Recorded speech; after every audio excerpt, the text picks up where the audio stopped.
A graça e a paz, sejam todos muito bem-vindos à Escola Bíblica. Hoje, domingo, 29 de agosto de 2021. Encerramos aí agosto, né? Semana que vem já é setembro. Só falta uma lição para a gente encerrar o conhecimento dos santos, ó. Conhecimento do santo. Mas foi uma bênção, realmente uma perspectiva nova, foi grande o estudo desse livro. É o livro que eu vou dizer para vocês, guarde ele aí bem guardado, releia, não dá para ninguém, não deixa se perder, mantenha ele por perto, porque vale a pena uma releitura. Daqui um ano, releia, vai ser bênção. E o capítulo de hoje, capítulo 22, a soberania de Deus. Finalmente chegamos na soberania de Deus, né? Estava ansioso por isso.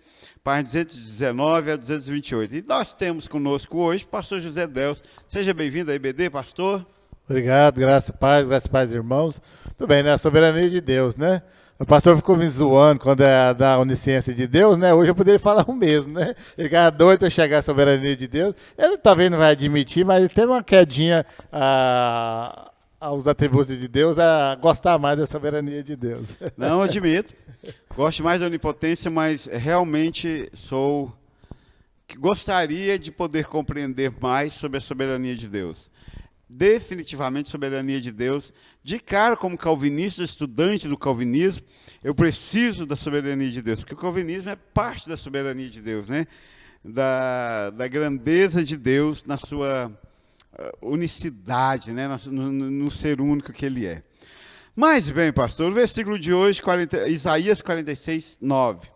Lembrai-vos das coisas passadas desde a antiguidade, que eu sou Deus e não há outro semelhante a mim.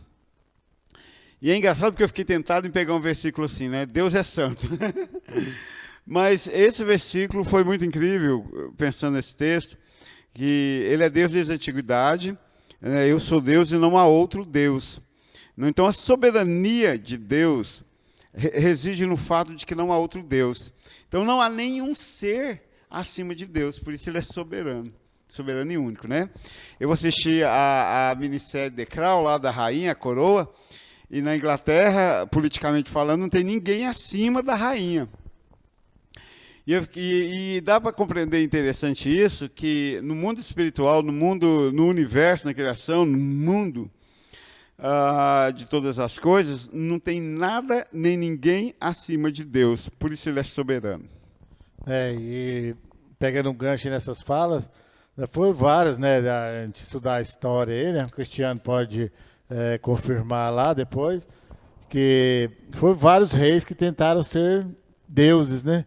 Ser a divindade, buscar a divindade para si, ser soberano, ser igual a Deus. No Império Romano mesmo, César, né? César era tido como um deus. Os egípcios, né? Os faraós, né? Tinha que se referir a ele como deuses, né? Então, mas sabemos o fim de cada um que teve, né? Não se sabe mais, acabaram, ficaram simplesmente na história, outros nem são tão falados assim, mas Deus mesmo de verdade, o único e verdadeiro Deus, o Deus bíblico cristão ao qual nós cremos, nós servimos, é só um, e não há espaço para mais nenhum, até porque não existe. Então essa fala do próprio Deus, que não há outro Deus, ou seja, ele está acima de todo nome, né? A Bíblia, a narrativa bíblica, quando se refere a Deus, Jesus e o Espírito, sempre se refere a eles como acima, foi-lhe dado um nome que é acima de todo nome, não há outro Deus, nada se compara, devemos amá-lo acima de todas as coisas, ou seja, Deus é incomparável, Deus é inquestionavelmente, absolutamente o ser supremo, né? Por isso ele é soberano. Pode até as pessoas não querer concordar, não acreditar, é outra história, né? Não precisa concordar. Vamos para o inferno assim mesmo. Tal, mas no final das contas, um dia, aí, quando a própria Bíblia já diz, todo joelho dobrará e toda a língua confessará o Senhor. Ou seja, vai reconhecer naquele momento, porque a Bíblia quer dizer lá que vai reconhecer lá diante de Deus que existe só um Deus, que a verdade única e verdadeira que vem de Deus, o resto são invenções, são desejos de ser igual a Deus, né? Talvez até de ser mais do que Deus, necessidade de criar outros deuses, mas existe um só Deus, quer queira ou quer não, e todo mundo vai reconhecer um dia. pior para aqueles que vão reconhecer ele lá naquele dia e mesmo assim para o inferno. Não é? Mas vamos lá dar sequência no 12, página 221.1. A soberania de Deus é o atributo a partir do qual ele governa toda a sua criação. O governo de Deus é baseado na sua soberania. Claro que sua soberania é amorosa, é santa, é onipotente, onisciente, onipresente, Eterna, eterna, infinita, não muda, mas o governo de Deus parte da sua soberania, ou seja, ele é Senhor e de todas as coisas. Ele é soberano, quer dizer, soberano acima de tudo, não nada se compara a ele. E como eles estão todos interligados, ele governa na sua soberania, mas ele sabe todas as coisas. A onisciência está junto, porque ele precisa saber todas as coisas para governar com sabedoria, com soberania. Com todo. E para ser soberano, Deus deve igualmente saber todas as coisas, ser todo-poderoso e totalmente livre. Eu acho isso engraçado, interessante, porque a soberania traz em si a liberdade a Deus.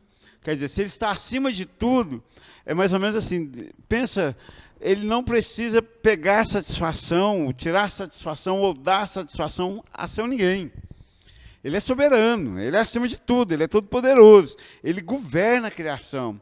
Então a soberania dá o tom de ser único, de ser supremo, de santo, de poderoso ou todo-poderoso a Deus de uma forma gloriosa. De que toda a criação terá que reconhecer necessariamente a sua grandeza, o seu domínio, e soberania fala de domínio, né? O seu domínio se estende a todo o universo, a toda a criação, a tudo que se nomeia, né? Se foi dado o nome a tudo que se nomeia, acima de todo nome, quer dizer, tudo que se nomeia está debaixo dessa grandeza, dessa glória, dessa soberania, desse Deus tudo pode, ele é totalmente livre para fazer o que bem lhe aprouver, né? E eu acho incrível isso. O que você tem a dizer sobre isso? Bom, como no livro lá Tozer fala, que é o único ser absolutamente livre, por isso é que ele é soberano, que ele está acima de tudo, né? A liberdade dele é infinita. Nós temos uma liberdade. Eu gostei lá que fala uma liberdade limitada, até certo ponto. O ser humano, ele é limitado. Ele tem liberdade para fazer certas escolhas, para fazer... Você é livre para resolver se você quer vir ao culto, se você não quer, se você quer ler um livro, se você quer assistir essa lição ou não, você vai ler ela toda, você vai ver ela 2, 3 vezes, você é livre para isso. Mas há uma limitação em tudo isso. Na nossa condição humana, nós somos limitados. Alguns têm a mente mais liberta, mais livre para fazer algumas escolhas. Outros não, outros são mais amarrados. Mas Deus, ele é totalmente livre, né? Ele está acima de tudo e tudo que ele faz é dentro do seu poder, da sua soberania, da sua liberdade. Ele é livre. Ele foi livre para criar o mundo, para criar do jeito que ele quis, para escolher quem ele quiser. Ele é livre porque ele é soberano sobre tudo. A grandeza, a soberania dele está acima de todas as coisas. Por isso, ele é livre. Nós não. Nós temos até um certo ponto. Dentro da minha liberdade, né? Vamos usar um exemplo. Eu não conheço, né? Infelizmente, conheço muito pouquinho. Então, eu não posso chegar e ter liberdade para falar sobre medicina, sobre o motor de um avião. Não sei como que eu tenho essa liberdade. E Deus tem liberdade sobre tudo, porque Ele sabe tudo. Único e exclusivamente, só Ele sabe todas as coisas. E isso é nato, né? Faz parte, é inerente a Deus, né? Eu acho interessante que não foi uma soberania, porque a Inglaterra, por exemplo, estava falando da coroa inglesa, chegou a ter um poder muito grande, mas para isso teve que dominar, teve que batalhar, teve que travar cruzadas, teve que desbravar, teve que descolonizar, não é? E depois perdeu grande parte do poderio. A soberania de Deus, ela é imutável. Ela é porque ele não precisou sair conquistando reinos, né? Satanás tentou conquistar o reino para se sentir com algum poder. Mas Deus não, a sua soberania está acima de qualquer conquista. Ainda que ele venha conquistar, ainda que ele venha derrotar os reis, ainda que ele venha subjugar toda a criação. Mas ele é soberano porque é soberano. O Império Romano foi o maior de extensão e de tempo, né? E acabou, né? Passou, já vieram tantos outros depois, mas a soberania, o poder de Deus não terá fim. É de eternidade a eternidade, como já estudamos em lições anteriores, assim é a sua soberania. Né? Ponto 2, página 223. A soberania de Deus é um fato solidamente estabelecido nas Escrituras e declarado em alta voz pela lógica da verdade. Ou seja, por si só, as Escrituras, a Bíblia declara a soberania de Deus. Né? Posteriormente, daqui a uns dias, nós vamos estudar mais a miúdo isso, mas tenho lido um livro e ele fala de a velha, antiga e atual discussão se existe livre-arbítrio para o homem ou não. Nos meus últimos estudos, cheguei à conclusão que não existe livre-arbítrio. Existe só arbítrio. Nós temos o poder moral de julgar coisas morais aqui debaixo da terra. Se eu vou, se eu venho, se eu como, se eu não como, como você diz. Agora, a questão da salvação da nossa alma, se vamos para o céu ou para o inferno, é um departamento que está escondido dentro da soberania de Deus e que o homem não alcança. Nem a razão disso a gente não alcança muito bem. Nem conceituar como é que Deus usou a sua soberania para me escolher para ser salvo, eu não dou conta. Eu sei que, partindo da soberania de Deus, de que Ele é livre, de que as Escrituras declaram que Ele é livre, que Ele é soberano, que a lógica da verdade declara que Ele é soberano, Ele me escolheu e Ele me libertou da escravidão da qual eu nasci, que foi o pecado. Então, a soberania de Deus é sólido. Eu acho que Deus é absoluto, independentemente de quem crê ou não. Ele se mantém absoluto na sua soberania, intacto, né, pleno. Então o homem está aqui na Terra, né, todo respeito a todas as opções, mas os esquerdistas estão aqui na Terra sapateando, se fincando com crucifixo, cagando na porta das igrejas para provar que Deus não existe. E Deus está lá no trono, pleno, inabalável. Não moveu em nada a paciência, a soberania, a glória, a calma, a sensatez, a ira, a justiça, a santidade de Deus. Deus se mantém ali, santo, soberano. É um fato sólido. Não há como abalar. Os reinos se abalam. A gente canta, o salmista escreve, os reinos se abalam, mas o reino de Deus é sempre eterno. Por isso, a soberania dele é sempre eterna. A Bíblia deixa bem clara a soberania de Deus, o que é ser soberano. Está acima de toda a ação humana. Então, os homens às vezes se esperneiam, se debatem, guerreiam, matam, morrem, faz tudo, na simples ilusão de que vai mudar o rumo, o curso da existência humana, da existência total dos seres celestiais. Não vai, né? Isso é regido, governado pela soberania de Deus, né? Aí volto lá naquilo que eu já disse antes. Eu posso discordar, posso concordar, tá, é a opinião de cada um, né? Dentro disso aí, Deus ainda nos permite dessa condição de escolher se eu concordo, se eu não concordo, mas não vai interferir na ação final, no produto final da soberania, do governo de Deus sobre a existência. Né? Essa ilusão de que eu vou fazer, então não vai adiantar eu orar. Não, é outro departamento. A oração aceita por Deus, que a Bíblia diz, a oração sincera, por coisas reais, problemas verdadeiros, reais, não eu tentar querer manipular ou querer tentar direcionar Deus pelos meus caprichos, pelos meus anseios, pelo meu achar, os meus achismos, né, por assim dizer. Não, a oração que vai mover o coração de Deus é aquela oração em prol de algo realmente, né, que Deus concorda. É aquilo que a gente falamos, como nós estamos alinhados com a vontade de Deus. Não eu teimar, falar que essa parede aqui é de madeira, enquanto ela é um azulejo, né? Mas é bobeira, não vai adiantar eu bater de frente com a soberania de Deus, porque eu vou perder, porque Deus está acima das minhas besteirolas aí que eu quero provar o contrário. Recentemente eu li um livro chama Nascidos Escravos, do Martim Lutero, e é um compêndio de argumentos que Martim Lutero faz a Erasmo de Roterdã. E eu tinha ouvido falar desse nome na faculdade, mas eu precisei parar lá nas primeiras páginas e estudar. Se eu não souber quem é Erasmo de Roterdã, quem ele representa, o que ele representa, eu não vou entender o livro. Aí eu fui pesquisar, fui para o tio Wikipédia, e aí eu descobri que eu aprendi que Erasmo de Roterdã foi o príncipe, reconhecido como príncipe do humanismo, um dos grandes defensores e expositores do humanismo. O que é o humanismo? O humanismo é um movimento que tenta dizer que o homem é Deus, que o homem é livre, que o homem tem que sentir prazer, que o homem tem direito de viver livre e solto.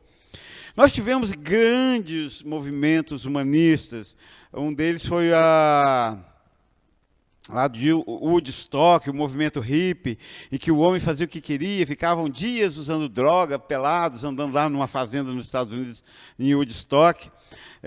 Movimentos humanistas, né? Hoje nós temos aí no país diversas manifestações humanistas, né? Do tipo, a mulher pode fazer aborto porque meu corpo, minhas regras, as regras, não é Deus que dita, nem a Bíblia que dita regras para o meu corpo, mas o corpo é meu, então eu que dito. E todo humanismo, ele é automaticamente uma batalha contra a soberania de Deus.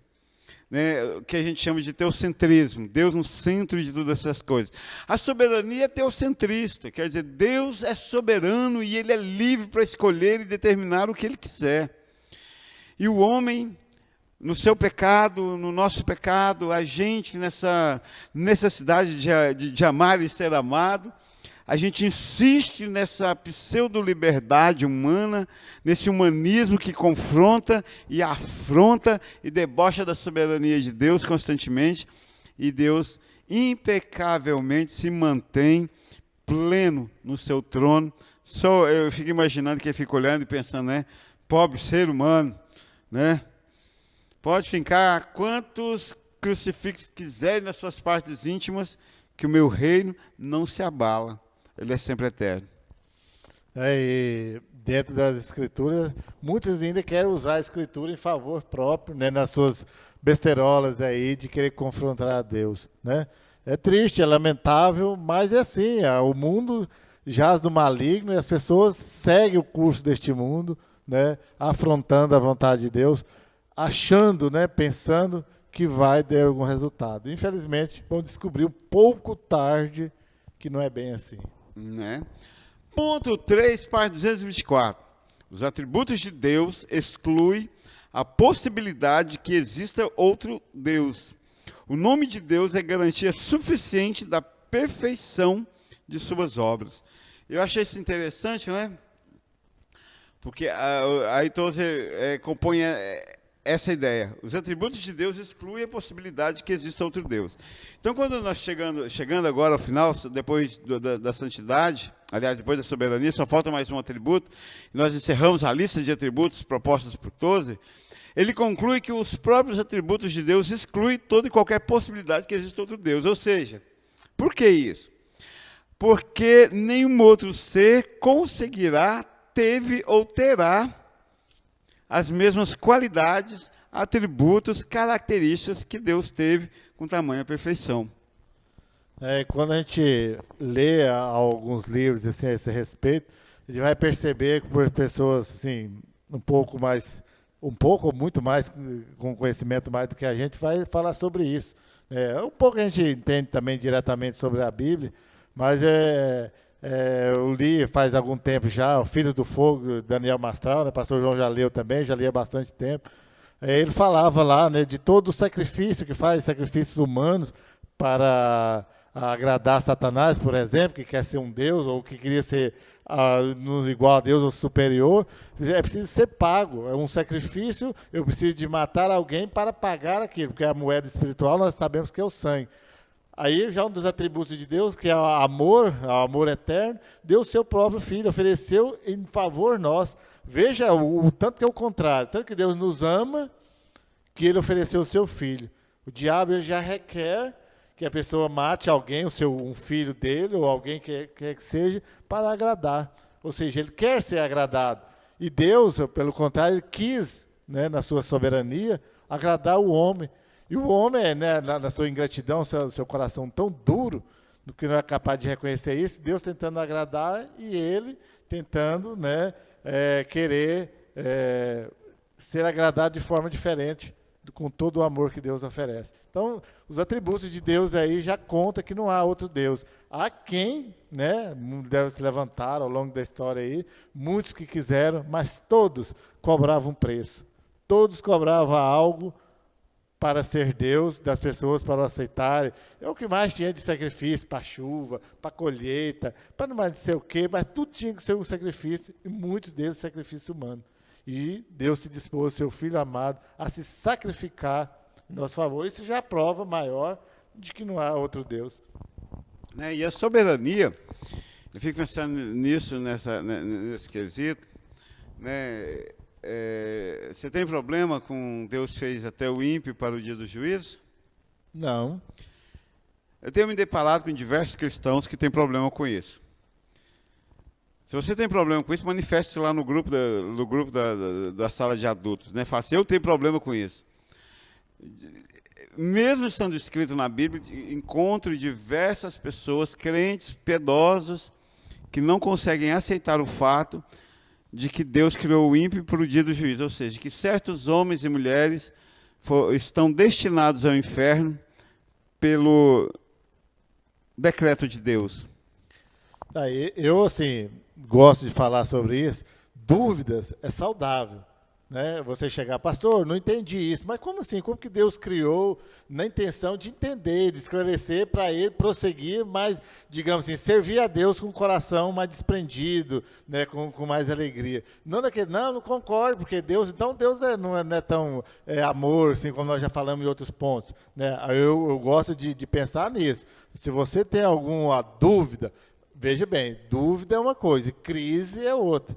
A dúvida é na vontade de servir Deus melhor, de esclarecer a situação, eu compreender o que a Bíblia quer dizer. Agora, quando eu tenho crise, automaticamente eu já estou com uma raiz de rebeldia no meu coração, eu não aceito, não concordo com aquilo, e eu quero levantar pontos, objeções sobre aquilo, quero inferir sobre aquilo para contradizer o que está escrito. Se é que seria possível contradizer a Bíblia, né? Mas dentro da cabeça de muitas pessoas pode. Agora, se você tem dúvida, esclareça também. É saudável, é até saudável ter dúvida. Pastor, eu não compreendi, eu tenho dificuldade. Uma coisa é você ter dúvida e dificuldade, outra coisa é ter crise e rejeitar a soberania de Deus. E cuidado, porque uma coisa é tirar o veneno do texto. Outra coisa é tirar a veracidade do texto. O texto bíblico é claro, né? Então, quer dizer, não dá para chegar lá e ele falar assim, não, mas não é isso que está querendo dizer. Não, está querendo dizer isso mesmo. Então, a soberania de Deus, ela não se incomoda, ela não tem que pedir permissão para ação, né? Ponto 4, página 225. Entra num assunto muito interessante. Diz assim, a soberania de Deus decretou que o homem fosse livre para fazer escolhas morais. E desde o princípio o homem vem cumprindo este decreto de fazer escolhas morais. Ao optar entre o bem e o mal, ao decidir fazer o mal, o homem não invalida a soberana vontade de Deus. Pelo contrário, ele a cumpre, pois o decreto eterno não foi sobre o conteúdo da decisão, e sim sobre a liberdade de decidir. Então, como nós vemos insistentemente nas últimas lições e na vida, e vamos falar mais a miúdo sobre isto, nós não cremos no livre-arbítrio porque cremos que nascemos escravos do pecado. Mas nós cremos no arbítrio moral. Ou seja, nós fazemos escolhas, somos livres para fazer escolhas morais aqui na Terra, não livres para escolher se é salvo ou não. Então, eu escolho entre o bem e o mal, e foi assim desde Adão. Né? Mas há teólogos que defendem a tese que o único que teve o livre-arbítrio de fato e verdade foi Adão e Eva, porque eles ainda não conheciam o pecado, apesar de ser os primeiros humanos a pecar, até porque foram os primeiros humanos que existiram. Tem minhas dúvidas também. Então, só defendendo, só citando essa tese aí de que alguns teólogos. Escolha moral, Judas, poderia ter escolhido trair Jesus ou não? Sim. Sim. Ele poderia ter chegado lá e falado assim, não, não vou trair não. Vai ter, se Ele eu pode ficar até com ser ele, traído, mas seja por outro. Por mim, não. e se eu ficar com ele, eu vou ganhar mais dinheiro que as 33 moedas de prata. Beleza. Ele poderia sim, ele tinha arbítrio moral para escolher trair ou não. Agora muda a pergunta. Judas poderia escolher ser salvo ou não? Absolutamente não. Absolutamente não, porque essa é uma escolha destinada a Deus. Aí é isso que muitas pessoas, né, nós temos insistido, falado, pregado, né, tem confundido ou não querem compreender. Nós não temos condições, nós somos seres depravados, né? O Fábio gostava muito disso aí, de falar, são seres humanos caídos, depravados, não tem a mínima condição de escolher ser salvo ou não. Mas mesmo assim, sendo salvo, eu tenho minhas escolhas relacionais com Deus, minhas questões morais, né? Que aí sim, né? De ter um relacionamento, eu vou falar assim, abertamente que até relacionamento entre casais, ser casado ou não, ter um casamento decente, dentro dos padrões cristãos, ou não, ter um namoro santo, dentro dos padrões cristãos, né? Cristãos, aí fica feio, né? Cristãos ou não. Isso eu tenho condições de escolher. E isso independe, eu até não. Vamos falar mais aberto. Se adulterar, vai perder a salvação? Se é salvo, não, Deus vai perdoar. Mas com isso eu sou salvo, eu tenho a liberdade de fazer? Também não. Né? Eu tenho condições moral de escolher. Aí a pessoa fica perrengando a vida inteira, não sabe por quê. Porque tem essa liberdade moral de escolher servir a Deus e ela escolhe não ter um relacionamento santo com Deus. Aí a vida fica perrengue a vida inteira em vários setores. Eu citei esses, né, que são os mais... Talvez aqui vem mais primeiramente, mas tem muitos. Na vida financeira, a pessoa, né, lembra muito da irmã Jaciara, né? Vê quando ela é tesoureira aqui, ela falando no momento do dízimo. A pessoa rouba todo dia um clipe lá no trabalho, rouba uma folha de chamex, imprime um negócio, outro daqui, dali. Está roubando, quer dizer, está maculando o relacionamento com Deus, a sua liberdade moral de resolver com Deus. Aí as coisas vão dando errado, ela vai ter que gastar um pouco mais em farmácia, em oficina, e aí vai, né? Nós já falamos muito sobre isso. Mas é essa condição que nós falamos sempre. No dia a dia, no meu dia a dia, sem interferência contra a salvação, Deus vai perdoar, Deus vai salvar. Se a pessoa ser a escolhida dele, vai. Mas a pessoa perde muito. Vê a família desandando. Ah, o filho está perdido agora, pode ser salvo lá na frente? Não sou eu que decido, lá é com Deus, né? Pode, né? Para Deus tudo é possível, mas vai perder muito aqui, vai perder muito porque está escolhendo, está usando essa liberdade de escolha moral de forma errada. E aí agora eu vou mudar de personagem com as mesmas perguntas. Vamos continuar o quiz. E o ladrão da cruz? Ele poderia ter escolhido ser um coletor de impostos, um médico, um homem decente, pai de família? Ele poderia ter escolhido ou não? Podia. E o ladrão da cruz, ele poderia ter escolhido ser salvo ou não? Não.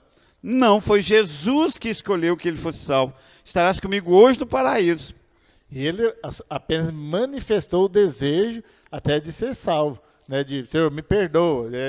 Lembra de mim. Lembra de mim. Né? Nem pedir perdão, lembra de mim quando entrar no seu paraíso. Não, estará comigo. A palavra final foi de Jesus Cristo. Então, que fique claro. Até porque, quantas e quantas, vão voltando aí a nossas ações. Final de ano, por exemplo, início de ano, aquela listinha lá de pedido de oração, aquele cartãozinho.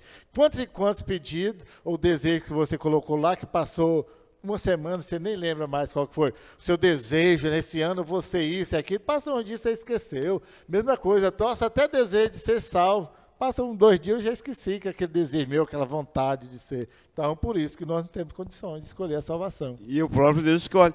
Então, definitivamente, vamos entender. Nós não temos livre-arbítrio para escolher se vamos ser salvos ou não. Nós temos escolhas morais a serem feitas todos os dias. Isso determina a nossa vida aqui, né? Agora, determinar se iremos entrar no céu ou não, vem de Deus na sua soberania. E quando o homem escolhe o mal, ele está simplesmente cumprindo o decreto de Deus, de escolher e fazer escolhas morais, né? escolhas morais erradas, que aí o escolher errado cabe ao ser humano. Continuando então no ponto 4 aí. Se em sua absoluta liberdade, Deus quis dar ao homem uma liberdade limitada, o pastor falou isso anteriormente, quem ousará deter sua mão ou perguntar, o que fizestes, ó Deus, de dar liberdade limitada ao homem? A vontade do homem é livre, porque Deus é soberano. Um Deus menos do que soberano não poderia conceder liberdade moral às suas criaturas. Ele iria se sentir inseguro. Ele ia ter medo de eles tomar o lugar dele.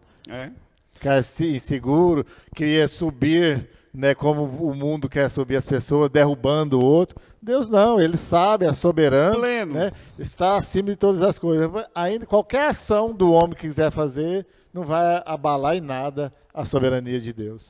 É engraçado as nossas relações humanas, né? Trabalho, igreja. Né? Eu nunca tive medo de perder o posto pastoral. Por quê? Porque se eu perder aqui hoje, amanhã eu vou para outro lugar e vou trabalhar, porque sou pastor. Né? Então, às vezes, as pessoas querem lidar com a gente como se a gente estivesse na corda bamba. Não, quem está na corda bamba, meu amigo, és tu. Né? E no ambiente de trabalho? Já viu como no ambiente de trabalho o trem é tenso? Quando eu trabalhava na Goiás, aí sempre tinha uns meninos lá que... Não fala não, quando eu trabalhava numa empresa. Na empresa, né? Aí as pessoas eram tão inseguras que elas, quando a gente chega lá para aprender, elas não passavam o que elas sabiam, todo o conhecimento que eles tinham das máquinas, como trabalhar, não passava o básico do básico, e eu passava, quando tive que ensinar alguns, falou, mas você é doido, você passa tudo, eu falei, não, ninguém toma o meu lugar. Né? Se alguém chegar e ocupar o meu lugar, porque ele merece. Agora, se for injustamente tirado, colocar alguém menos capacitado que eu, é problema da empresa. E se alguém se destacar, for melhor do que eu, é merecido. Então, é mais do que merecido ele ocupar aquele lugar, porque ele mereceu. Então, o que eu sei, eu passava do jeito, os meninos falaram assim, mas ninguém nunca tinha me ensinado desse jeito. Falei, pois é. Então, se não te ensinaram desse jeito, talvez que se sentia inseguro. E Deus não se sente seguro, por isso ele deu liberdade moral ao homem das escolhas aqui do dia a dia. Aliás, o que nós precisamos, ele deu detalhadamente lá na Bíblia. Tudo aquilo que nós precisamos saber. Muito bem. E a soberania de Deus persiste, né? Então, não adianta a gente bater de frente, querer ser humanista, querer fazer isso ou aquilo. Ele se mantém pleno, soberano. Página 228.5. Todos devemos escolher se obedeceremos ao Evangelho ou se lhe daremos as costas em descrença, rejeitando sua autoridade. Nossa escolha é pessoal, mas as consequências da escolha já foram determinadas pela soberana vontade de Deus. Viu? A gente até pensa que escolhe. Sabe, criança, quando você escolhe o presente que ela vai ganhar de Natal, você passa os 3 últimos meses trabalhando para ela escolher aquilo. É assim que Deus fez conosco. Já tinha sido determinado pela soberana vontade de Deus, contra a qual não existe apelação possível. Então não adianta você, como a gente vem dizendo, em relação à soberania de Deus, não há argumento. Não há, você pode espernear, dar birra, dar o chilique que você quiser, que não vai rolar. Ele simplesmente se mantém pleno, absoluto. Uma das coisas que choca, mas que foi muito bom para mim, foi a compreensão de que Deus não precisa de mim, sou eu que preciso dele. Em Romanos 8:38, né, todas as coisas cooperam para o bem daqueles que amam a Deus.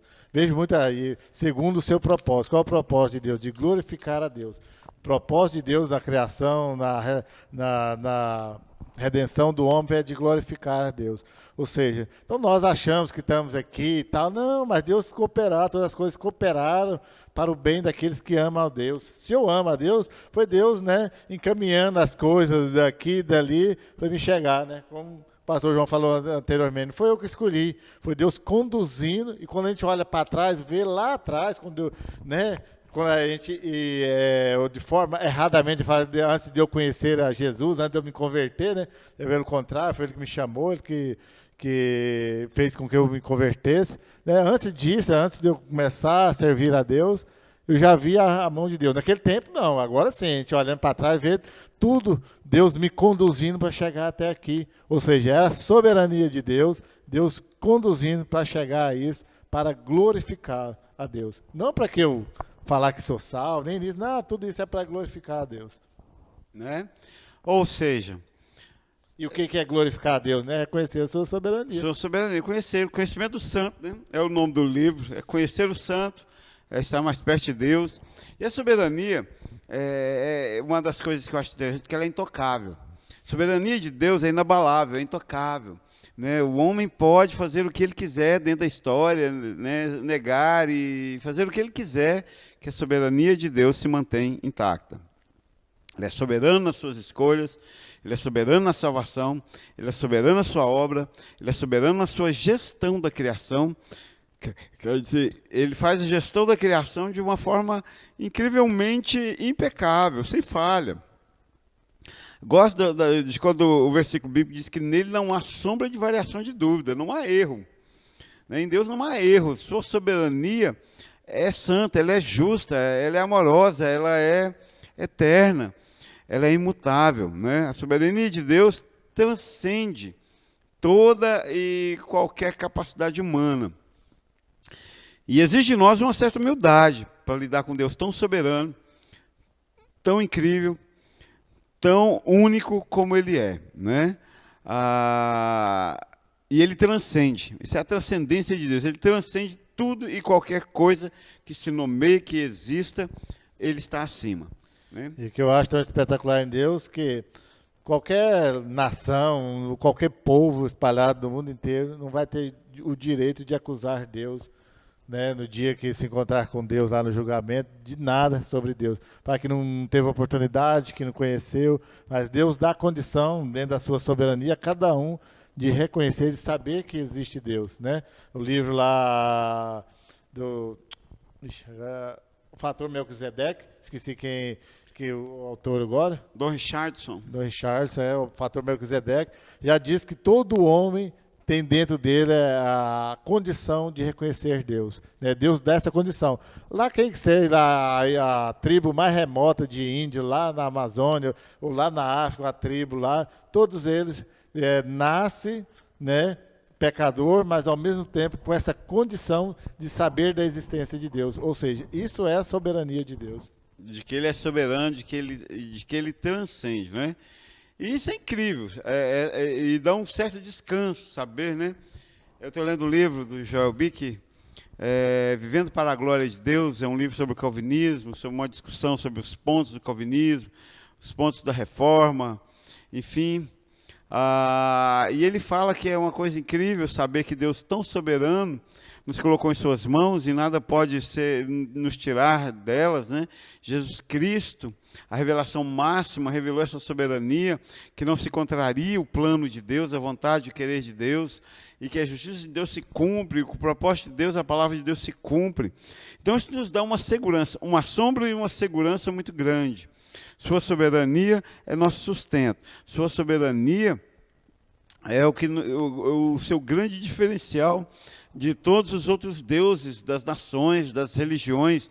Ele está acima de tudo, soberano sobre todos. Né? E o dia do juízo nós veremos isso. Então o dia do juízo não prescreveu.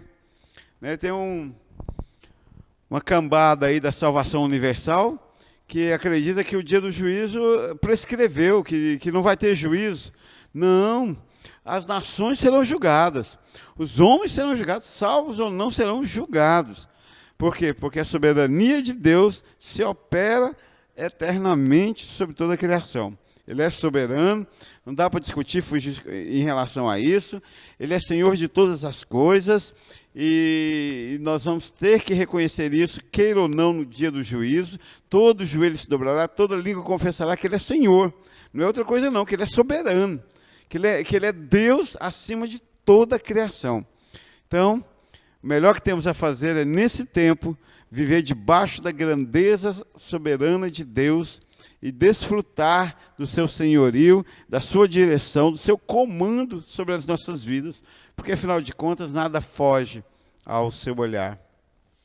Que o Espírito Santo nos conduza a reconhecer cada dia a soberania de Deus em nossas vidas. É o que nós precisamos.